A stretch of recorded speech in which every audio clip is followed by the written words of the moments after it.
உலகமெல்லாம் எனக்காதாயம் என வாழ்ந்தவர் மகிழ்ந்ததில்லை.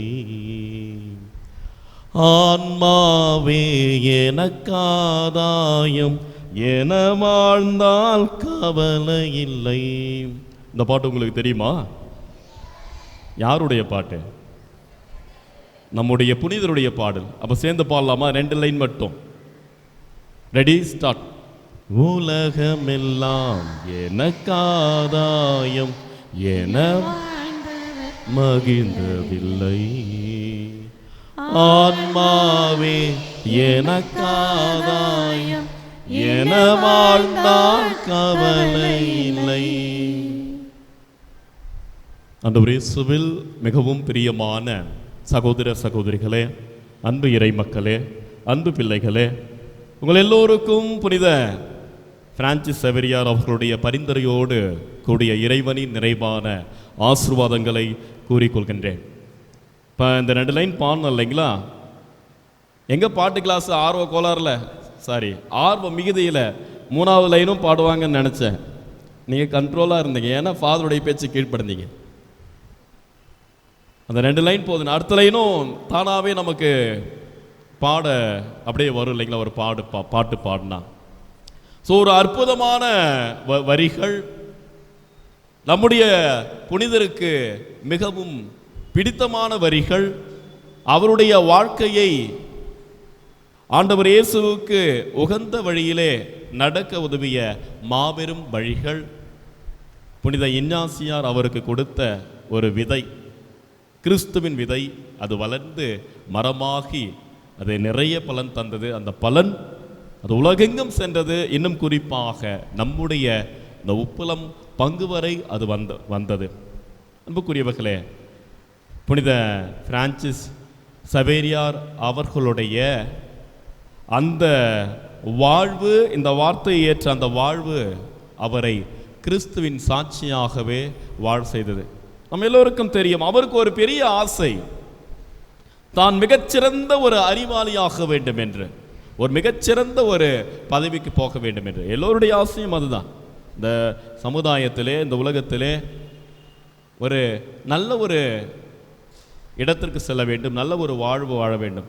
இந்த பிள்ளைகளின் மேல் பெற்றோருடைய விருப்பமும், பெற்றோராகிய நீங்கள் வாழ வேண்டிய ஒரு எண்ணமும் அதுதான். எல்லோருக்கும் ஒரு நல்ல ஆசை, அதுவும் அவருக்கு உண்டான ஒரு ஆசையாக இருந்தது.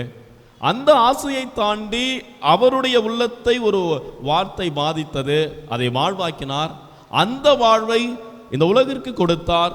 இன்று சிறப்பாக அவருடைய விழாவை கொண்டாடி கொண்டிருக்கும் நாம் அந்த வார்த்தையை நாம் தியானிக்கின்றோம். அவர் என்ன கொடுத்து சென்றார் இந்த வார்த்தையின் மூலம், அல்லது இந்த வார்த்தையினால் மனம் மாறிய அல்லது இயேசுவால் முழுவதும் ஆட்கொள்ளப்பட்ட அவர் இந்த உலகுக்கு விட்டு சென்றது என்ன?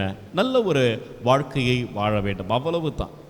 அதனால்தான் அவர் எல்லாத்தையும் விட்டுட்டு தன்னுடைய ஆசை, தன்னுடைய லட்சியம், தன்னுடைய தாய், இப்படி தான் வாழ்ந்த தேசம் எல்லாவற்றையும் விட்டு வந்து இங்கு நமக்கு சொன்னது, இந்த வார்த்தையின் மூலம் கடவுளுடைய வார்த்தையை அறிவித்தது எதற்காக என்றால் நம்ம நலமா வாழ வேண்டும் என்று. அன்புக்குரியவர்களே, முதல்ல இந்த நவநாள் திருப்பலிக்கு வந்தபோது இங்கே நான் பூசை வச்சிருக்கிறேன். இதுக்கு முன்னாடி இன்னும் சில இடத்துல இந்த நாளில் பூசை வைக்கும்போது ஒரு ஆச்சரியம் உண்டு. என்னடா இது, தவ காலத்தில் புனித பிரான்சிஸ் சவேரியாருடைய விழாவை கொண்டாடுகிறார்கள் எல்லாருக்கும். இப்போ உங்களுக்கு இருக்காது, மற்ற மக்களுக்கு, புதிதாக பார்க்கின்ற மக்களுக்கு இருக்கும். அப்படி முதல்ல இப்போ நானும் பார்த்தபோது எனக்கு அந்த ஆச்சரியம். ஏன், எதற்காக? இப்போ பத்திரிகையை பார்த்தோம், திருவிழா நடக்குது. ஏன் நடத்துகிறாங்க? எல்லா புனிதர்களுடைய திருவிழாவும் எப்பொழுது நடக்கும்? அவங்களுடைய இறந்த நாள் அன்று தான் நடக்கும். ஏன்னா கிறிஸ்துவ விசுவாசம் என்னவென்றால், ஒரு புனிதர் இறக்கிறார் என்றால் அவர் இறக்கவில்லை, மாறாக விண்ணகத்திலே அவர் பிறக்கிறார். அதுதான் உண்மை, அதுதான் மகிழ்ச்சி, அதுதான் நம்முடைய விசுவாசம். அதை கொண்டாடுவார்கள். அல்லது அப்படியே கொஞ்சம் உட்சென்றால் அவர்களுடைய அந்த பிறப்பை சில வேளைகளில் கொண்டாடுவார்கள். அப்போ எடுத்து வாழ்க்கை வரலாற்றை தேடி பார்த்தால் பிறப்பும் வரவில்லை, இறப்பு விழாவாக கொண்டாடப்படுகின்ற நாள், அதுவும் வரல. வேற எந்த நாள் தான், வேற எந்த நாள் இந்த நாளாக திருவிழாவாக நாம் கொண்டாடுகின்றோம் என்று பார்க்கும்போது ஒரு டேட்டு கிடைச்சது. உங்களுக்கு தெரியுமா ஏன் இந்த நாளில் திருவிழா கொண்டாடுறோன்னு? உங்களுக்கு நல்லா தெரியும், இருந்தாலும் கேட்குறேன், நான் ஒரு டைம் திரும்ப தெரிஞ்சுக்கலாம். என்னங்கம்மா, புனிதர் பட்டம் கொடுத்த நாளுங்களா? ஆம் அன்புக்குரியவர்கள், சிறப்பாக இந்த நாளில் நாம் விழா கொண்டாடுவதனுடைய காரணம் என்னவென்றால், இவருடைய புனிதர் பட்ட நாளைத்தான் நாம் விழாவாக கொண்டாடுகின்றோம். மார்ச் 12 1622 ஆண்டு திருத்தந்தை கிரகோரி 15ஆம் கிரகோரி அவர்கள் இவருக்கு புனித பட்டம் கொடுத்திருக்கிறார். இவர் புனிதரான அந்த நாளை நாம் விழாவாக கொண்டாடுகிறோம். சில இடங்களில் தான் இப்படி இந்த நாளை விழாவாக கொண்டாடுகிறார். அது மிகப்பெரிய ஒரு காரணம். அதுவும் தவ காலத்தில் கொண்டாடுறாங்க. இப்போ இதற்கான காரணம் நமக்கு தெரிகிறது. இது எல்லாமே எதற்காக என்றால், நான் முதல்ல சொன்ன ஒரே தான், மக்கள் நன்றாக இருக்க வேண்டும். நன்றாக இருக்க வேண்டும் என்றால் என்ன செய்ய வேண்டும் அன்புக்குரியவர்களே? அதுக்கு இன்றைய நற்செய்தியை நாம் எடுத்துக்கொள்ளலாம். இயேசு ஒரு கதையை சொல்லுகின்றார். என்ன சொல்லணும்னா, ஒரு செல்வர் ஒருவர் இருக்கின்றார். அவருக்கு எல்லாமே இருக்கிறது.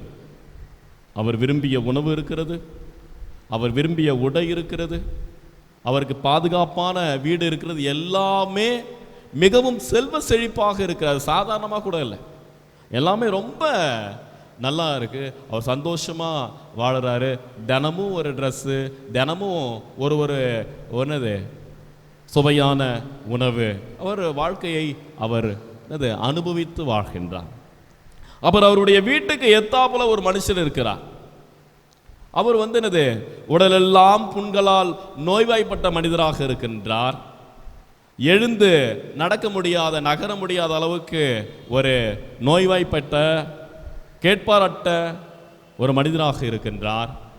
அவர் என்ன செய்து கொண்டிருக்கிறாருன்னா, ஏதாவது ஒரு வேளை சாப்பாடு யாராவது கொடுப்பாங்களா அப்படின்னு எதிர்பார்த்து காத்து கொண்டிருக்கிறார்.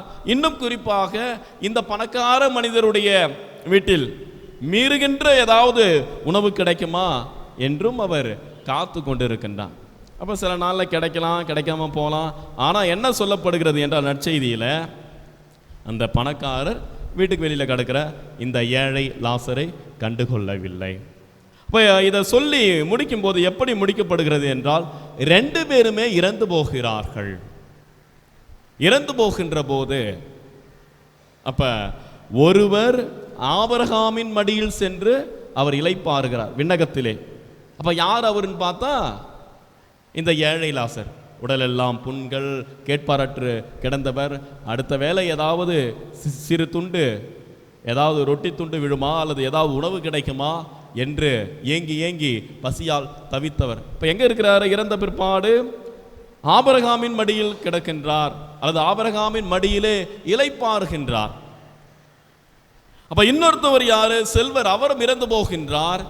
அவர் எங்கே இருக்கிறார் என்றால், அவர் நரகத்திலே வேதனை அடைகிறார் என்று சொல்லப்படுகிறது. இப்ப 2 பேருடைய நிலையும் இப்படி இருக்கிறது. இப்ப இந்த 2 பேருக்கு, ஒருவருக்கு விண்ணகமும் இன்னொருவருக்கு நரகமும். ஏன் அன்புக்குரியவர்களே, செல்வர் இந்த நற்செய்தியிலே எந்த ஒரு தவறும் செய்ததாக சொல்லப்படவில்லை. அடுத்தவர்களை அவர் கொள்ளையடித்து இந்த செல்வத்தை சேர்த்தார் அப்படி என்று சொல்லப்படவில்லை. அல்லது அந்த ஏழை லாசரை அவர் தொந்தரவு செய்தார் என்று சொல்லப்படவில்லை. அவருக்கு உண்டான உணவை அவர் உண்டு சந்தோஷமாக வாழ்ந்தார். இதில் என்ன தவறு இருக்கிறது அன்புக்குரியவர்களே? இதில் ஒரு தவறும் இல்லை. பின் ஏன் அவர் நரகத்திற்கு தள்ளப்பட்டார்? அன்புக்குரியவர்களே, இதிலே இந்த இறைவார்த்தை முன்வைக்கின்ற கருத்து என்னவென்றால், பாவம் என்றால் எது பாவம் என்றால், தவறு செய்வது மட்டும் பாவம் அல்ல.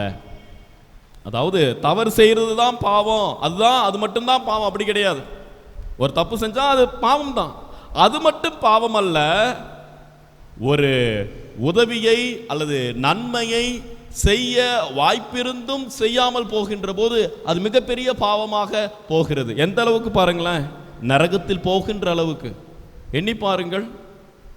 ஒண்ணுமே செய்யல, அவர் சம்பாதிச்ச அல்லது அவங்களுடைய பெற்றோர் வழி வந்த செல்வத்தை அவர் ஆண்டு அனுபவிக்கின்றார். தவறேதும் இல்லை, யாரையும் அவர் தொந்தரவு செய்யவில்லை. ஆனால் அவர் நரகத்துக்கு செல்லுகிறார் என்றால் ஒரே ஒரு காரணம் முன்வைக்கப்படுகிறது.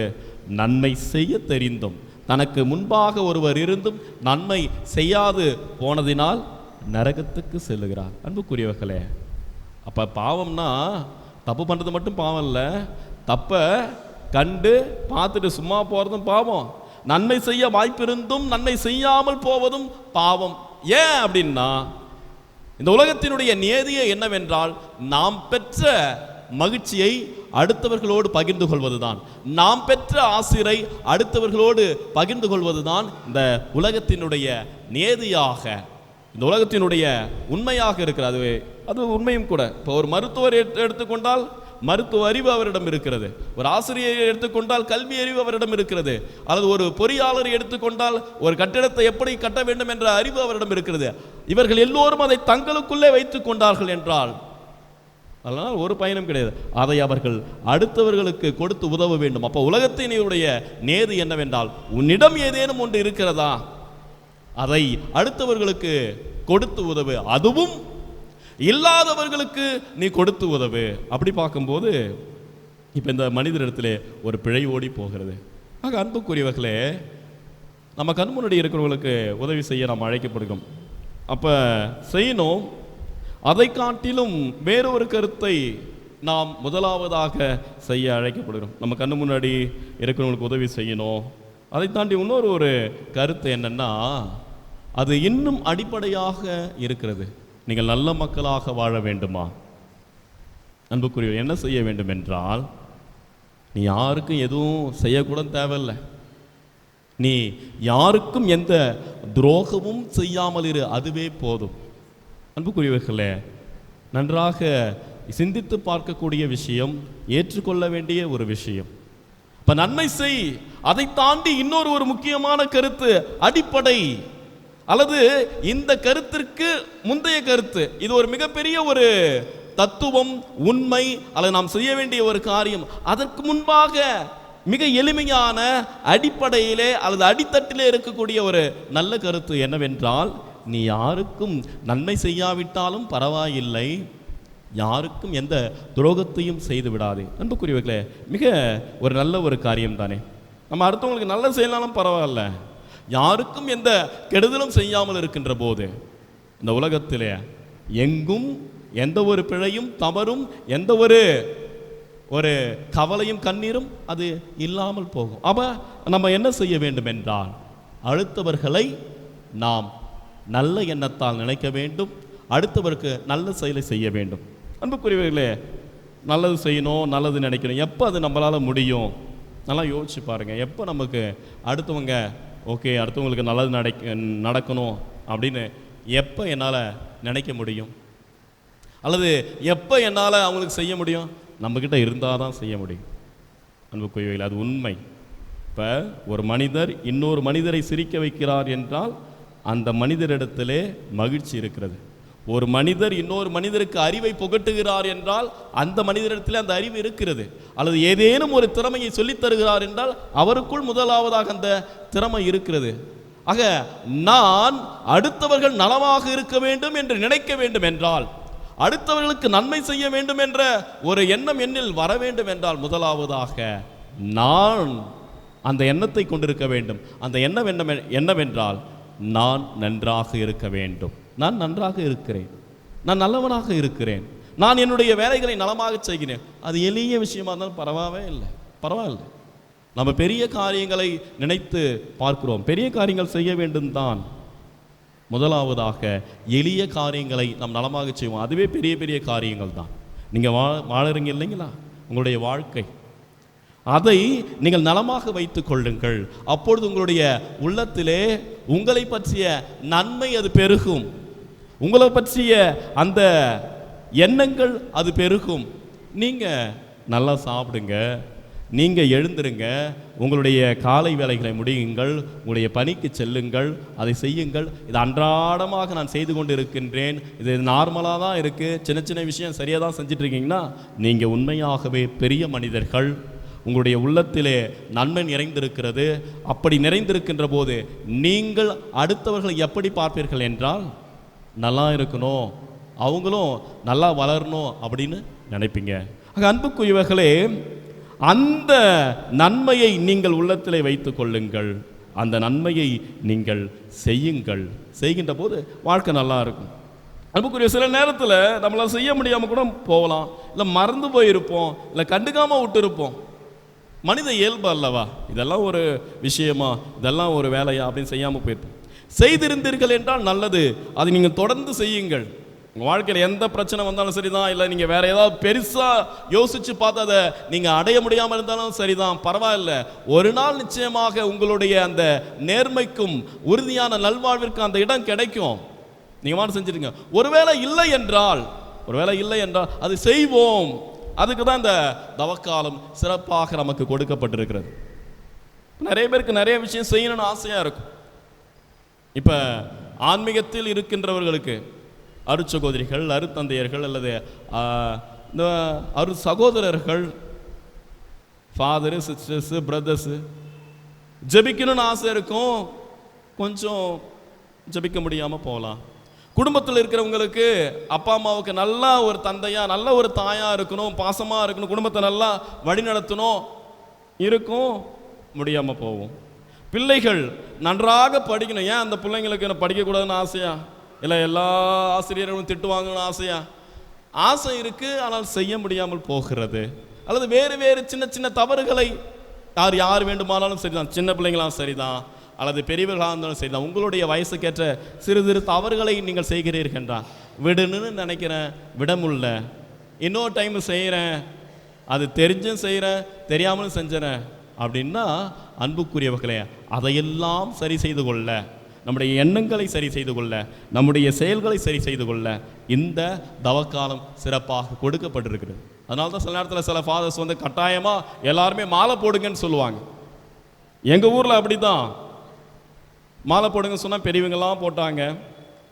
சின்ன பசங்கக்கிட்ட மாலை போட சொல்லி நானே எல்லார் கழுத்துலையும் மாலை போட்டுட்டு, நீ வந்து எனது விரதம்லாம் இருக்க தேவையில்லை, கோயிலுக்கு வரணும், பூசைக்கு வந்து என்னது முழு பூசல் இருக்கணும், விளையாடக்கூடாது, இதை மட்டும் பாரு, அப்புறம் நீ வந்து என்னது சாப்பிடு, ஆனால் மாமிசம் சாப்பிடாத, கறி இதெல்லாம் கொஞ்சம் சாப்பிடாத அப்படின்னு நான் சொன்னேன். ஏன்னா அவன் மாலை போட்டிருக்கான் இல்லைங்க அவனுக்கு. இப்போ அடுத்த நாள் ஒரு 2 நாள் கழித்து ஆலய வளாகத்தில் அந்த பையன் விளையாண்டுக்கிறான். அப்போ நாம் போகும்போது இப்போ அவர் கூட இருக்கிற ஒரு இன்னொரு பையன் அவனை பற்றி சொல்கிறான், ஃபாதர் இவனை மாலை போட்டிருக்கான்னு சொன்னீங்களா ஃபாதர், நேற்று தான் ஃபாதர் இவன் கறி சாப்பிட்டான் அப்படின்னா. அப்போ அவன்கிட்ட போய், ஏன்டா நீ தான் மாலை போட்டுக்கிறியே, கறி சாப்பிடக்கூடாதுன்னு சொன்னானே, ஏன்டா அப்படின்னா, இல்லை ஃபாதர் என் ஜோமாலை அறுத்துக்குச்சு அப்படின்னு சொல்லி சொன்னான். புரியுதுங்களா? மாலை போட்டால் என்ன பண்ணுவோம், கழுத்தில் சுப மாலை போடுவோம் இல்லைங்களா? அவர் மாலை போட்டார், 2 நாள் கழிச்சு கறி சாப்பிட்டாரு. காரணம் என்ன கேட்டால், ஜோமாலை வந்து என்னது மொதல் நாளே அறுத்துக்குச்சிங்களாம், ஏதோ அங்கேயே மாட்டி அறுத்துக்குச்சு. அதனால் அவர் 2ஆம் நாளே கறி சாப்பிட ஆரம்பிச்சிட்டார். அன்புக்குரியவர்களே, அந்த பையனுக்கு அது ஒரு நகைச்சுவையாக இருந்தாலும் அவன்கிட்ட திரும்ப என்ன சொன்னால், ஜபமாலை இருந்தாலும் சரி அறுத்தாலும் சரி மாலை போட்டது தான் நீ கடைபிடிக்க வேண்டிய எல்லாவற்றையும் கடைபிடிக்க வேண்டும் என்று சொன்னேன். சில நேரத்தில் நம்மளால் செய்ய முடியாவிட்டாலும் கூட இந்த ஒரு மாலை அணிதல் மூலம், இந்த குறிப்பாக இந்த தவ காலத்தின் மூலம் நாம் விட்டுவிடுகின்ற செயல்களை உறுதியாக விட்டுவிட இறைவன் நமக்கு ஒரு வாய்ப்பை, ஒரு இன்னுமாக ஒரு வழியை நமக்கு தந்திருக்கிறார். எனவே அன்புக்குரியவர்களே, நீங்கள் இதை கடைபிடிங்கள். இவையெல்லாம் எதற்கு என்றால், ஸ்டார்டிங்கில் சொன்ன மாதிரி தான், இந்த புனிதர் நமக்கு கொடுத்த ஒரு அழைப்பு, இல்லை இந்த புனிதர் வழியாக இறைவன் நமக்கு கொடுத்த ஒரு அழைப்பு, நல்ல மக்களாய் வாழ வேண்டும். அன்புக்குரியவர்களே, நல்ல மக்களாய் வாழ வேண்டும் என்றால் நாம் முதலாவதாக நாம் நன்றாக இருக்கிறோம் என்ற எண்ணம் தேவை. இப்போ நன்றாக இருக்கிறோமா என்று நீங்கள் யோசித்து பாருங்கள். இல்லை என்றால் சரி செய்து கொள்ளுங்கள். நீங்கள் நன்றாக இருந்தால் நிச்சயமாக நீங்கள் அடுத்தவர்களுக்கும் நல்லதை நினைப்பீர்கள், நல்லதை செய்வீர்கள். அப்பொழுது இந்த புனிதருடைய விருப்பம், இந்த புனிதருடைய வார்த்தை நம்மில் நிறைவேறும். அப்பொழுது இறைவனுடைய வார்த்தை நம்மில் நிறைவேறும். அப்பொழுது ஆசீர் எல்லோருக்கும் கிடைக்கும். அன்புக்குரியவர்களே, ஒரு நீட்டு பிரசங்கம் உங்களுக்கு வச்சுட்டேன். ஒருவேளை உங்களுக்கு கொஞ்சம் தொய்வாக இருந்தால் மன்னிக்க வேண்டும். பொதுவாக இந்த மறையுரையின் மைய சிந்தனையாக சொல்வது இதுதான்: நீங்கள் நலமாக இருங்கள், நிச்சயம் இறைவன் உங்களை சார்ந்த எல்லாவற்றையும் நலமாக வைத்திருப்பார்.